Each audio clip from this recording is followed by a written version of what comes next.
Hello students, today we will discuss about the abbreviation and their expansion of the all chapters. हमारे पास class 12th bio में जितने भी chapters हैं और हर chapter में जितने भी आपके शॉर्ट फॉर्म्स हैं या एब्रीविएशंस हैं उनको हम आज एक्सपैंड करके पढ़ेंगे. Actually it's a kind of word meaning, मतलब आपको पता होने चाहिए. अगर आपको वर्ड मीनिंग पता है तो ईजीली आप क्या कर सकते हो, जब आप पढ़ेंगे तो आपको जल्दी से समझ में आएगा. क्लियर? तो जिन जिन चैप्टर्स में जो हैं आपके शॉर्ट फॉर्म्स एब्रीविएशंस उनको हम डिस्कस कर लेते हैं, और जो ज़्यादा इंपॉर्टेंट है वो मैं आपको बताती रहूँगी कि ये बहुत इंपॉर्टेंट है, उन पर ज़्यादा फोकस करना. ओके, तो शुरू करते हैं. चैप्टर 2 जो है आपका वो है sexual reproduction in flowering plants. उसमें आता है पीएमसी और MMC.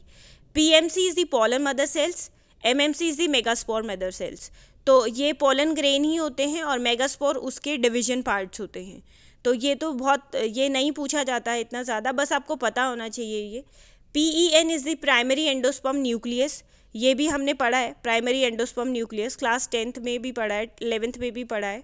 PEC the primary endosperm cell, उस सेल के अंदर ही वो न्यूक्लियस होता है.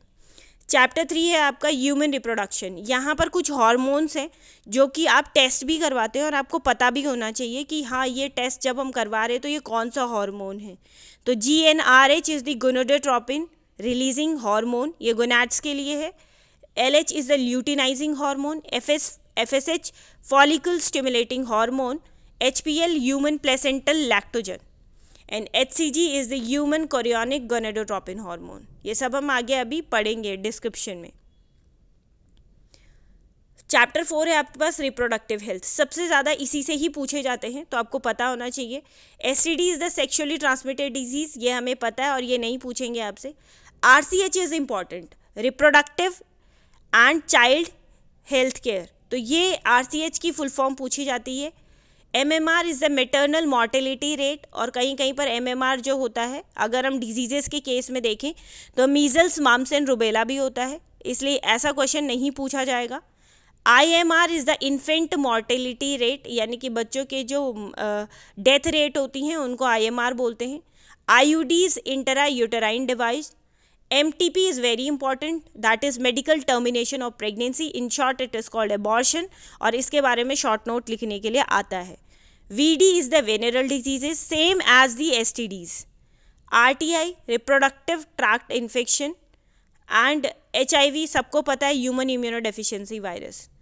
PID is important, pelvic inflammatory diseases जो होती हैं वो PID हैं. ART is assisted reproductive technologies. पूरे चैप्टर में ART ही पढ़ने को मिलेगा आपको, और इस टेक्नोलॉजीज़ जितने भी मैं आगे अभी आपको बताऊंगी ये सारे वही टेक्नोलॉजीज़ हैं और आपको पता होना चाहिए, क्योंकि ये टेक्नोलॉजीज़ ज़रूर आती हैं एग्ज़ाम में, हमेशा आती हैं. IVF is the in vitro fertilisation, ये शायद सबको ही पता होगा, लेकिन जिफ्ट और गिफ्ट बहुत ही इंपॉर्टेंट है. That is zygote intra fallopian transfer and GIFT is the gamete intra fallopian transfer. तो ये दोनों ही बहुत इंपॉर्टेंट है. IUT is the intra uterine transfer. ICSI intra cytoplasmic sperm injection. इन सब के बारे में हम आगे पढ़ेंगे, डिटेल में पढ़ेंगे, लेकिन अभी हमें इसकी फुल फॉर्म जानना है. AI is the artificial insemination. IUI intrauterine insemination. ET embryo transfer. ये अभी तक जितने भी पढ़ी ये सब ARTs है. नेक्स्ट आता है CDRI central drug research institute. ये इंस्टीट्यूट आपका लखनऊ में है. नेक्स्ट है आपका chapter number 6 molecular basis of inheritance. तो यहाँ पर आप पढ़ेंगे NHC protein, non histone chromosomal protein, mRNA, tRNA और rRNA. या RNA के पार्ट्स हैं लेकिन पूछे नहीं जाते हैं, मतलब आपको इसकी फुल फॉर्म नहीं पूछी जाएगी, ये आपको यूज़ होंगे वहाँ पर. That is messenger RNA, transfer RNA, ribosomal RNA.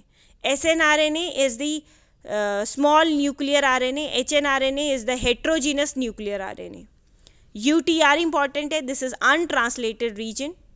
HGP is very important. HGP पे क्वेश्चन ज़रूर आता है. ह्यूमन जीनोम प्रोजेक्ट, ये अभी तक का सबसे बड़ा प्रोजेक्ट है और ये 13 ईयर का प्रोजेक्ट है, जो आपका 13 साल प्रोजेक्ट चला था. इसमें पूरे ह्यूमन जीनोम के बारे में स्टडी किया गया है. पूरे हमारे पास कितने जीन्स है, कैसे फंक्शन करते हैं, वो पूरे HGP के अंदर हमने पढ़ेंगे हम. क्लियर, इतना नहीं पढ़ेंगे कि सब हर जीन का क्या फंक्शन है, लेकिन कितने जीन्स कितने नोटिफाई हुए थे उस टाइम पे, ये सब आपके HGP में हम पढ़ेंगे। EST is the express sequence tag, BAC and YAC bacterial artificial and yeast artificial chromosomes, ये वो आर्टिफिशियल क्रोमोसोम्स है, यानी कि they are the BAC and YAC are the vectors, ये वो वैक्टर्स हैं जो आर्टिफिशियली बनाए गए हैं। Clear. Next, SNP single nucleotide polymorphism, VNTR the variable number of tandem repeat. Actually हमारा जो DNA होता है 99% हम सबका सेम होता है, ओनली 1% इज़ द VNTR, यानी कि जो हम सबका अलग अलग होता है, that is variable number of tandem repeat, जिससे हम डिस्क्राइब कर सकते हैं या डिफाइन कर सकते हैं कि ये 2% अलग अलग हैं। Next is the human health and disease, PMNL polymorphonuclear leukocytes. CMI is not your hospital, it's a cell mediated immunity. And the MALT is very important, mucosal associated lymphoid tissue. AIDS की full form सबको ही पता है, that is acquired immunodeficiency syndrome. HIV की भी सबको पता है, और इनके लिए जो टेस्ट होता है that is the ELISA। ELISA is enzyme linked immunosorbent assay. NACO national AIDS control organisation. अभी MRI और CT स्कैन ये वर्ड सब लोग जानते हैं और सब लोग यूज़ करते हैं, लेकिन बहुत कम लोगों को इसकी फुल फॉर्म पता होती है। MRI is the magnetic resonance imaging and CT scan is the computed tomography scan. Next is the chapter 9, that is strategies for the enhancement in the food production. MOET is very important, multiple evolution embryo transfer technology.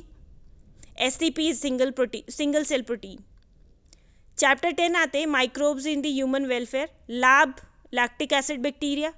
BOD is very important. BOD आप biochemical biological दोनों use कर सकते हैं, तो this is biological oxygen demand, और can say biochemical oxygen demand. IARI Indian agriculture research institute, जो आपका new Delhi में सिचुएटेड है। IARI एग्रीकल्चरल इंस्टीट्यूट है, वहाँ पर रिसर्च किया जाता है। KVIC is the khadi and village industries commission. Now come to the next chapter, biotechnology principles and processes. तो EFB European federation of biotechnology नहीं पूछा जाएगा। R इज रेस्ट्रिक्शन एंजाइम का यूज़ आप बहुत बार करेंगे, पूरी बायोटेक में रेस्ट्रिक्शन एंजाइम ही है। PCR is a polymerising chain reaction, यह आपके छोटे से DNA सीक्वेंस को एनलार्ज करके बताता है, तो इसकी टेक्नोलॉजी भी हम पढ़ेंगे। बायोटेक्नोलॉजी एंड इट्स एप्लीकेशन, तो RNAi that is RNA interference, ये जो है आपका RNA इंटरफेरेंस, ये आपका शॉर्ट नोट में बहुत बार पूछा जाता है, it is very important. GMO is the genetically modified organism, ये इस साल भी पूछा गया था। GMOs organism means it can be plant और इट कैन बी एनिमल, तो जो आपके GMOs होते हैं ये साइंटिफिकली बनाए गए होते हैं, जेनेटिकली हम उनके जीन्स को मॉडिफाई करके किसी भी ऑर्गेनिज्म, जैसे आपकी डॉली शीप है उसको बनाया गया था, तो वो भी आपका GMO है। BT बैसिलस थुरिंजिएंसिस, ये आपका BT कॉटन है प्लांट में, तो that is also GMO। ADA adenosine deaminase deficiency, ये एक 4 साल की लड़की में डेफिशिएंसी, एक बीमारी हो गई थी ADA डेफिशिएंसी, ये सब पढ़ेंगे अभी आगे, very important it is. CDNA is complementary DNA। GEAC genetic engineering approval committee, बहुत इंपॉर्टेंट है ये। Next come to the chapter ecosystem, GPP gross primary productivity, NPP net primary productivity, GFC grazing food chain, DFC detritus food chain, इन दोनों में difference पूछा जाता है GFC और DFC में। नेक्स्ट आता है आपका environmental issue, CPCB central pollution control board. Next है DU डॉब्सन यूनिट, तो डॉब्सन यूनिट मेजरमेंट के लिए यूज़ करते हैं पोल्यूशन को। CFC सबको पता है chlorofluorocarbon. GFM joint forest management, तो इसमें जिनको मैंने बहुत इंपॉर्टेंट बोला है उनको आप ढंग से याद करेंगे, इनको राइट डाउन करेंगे और लर्न करेंगे, और फिर अब हम चैप्टर वाइज थोड़ा सा ट्रिकी पढ़ेंगे, पूरा डिटेल नहीं, थोड़ा सा ट्रिक वाइज पढ़ेंगे ताकि आपको लर्न हो सके। ओके, दिन मिलते हैं नेक्स्ट वीडियो में। Okay, bye bye.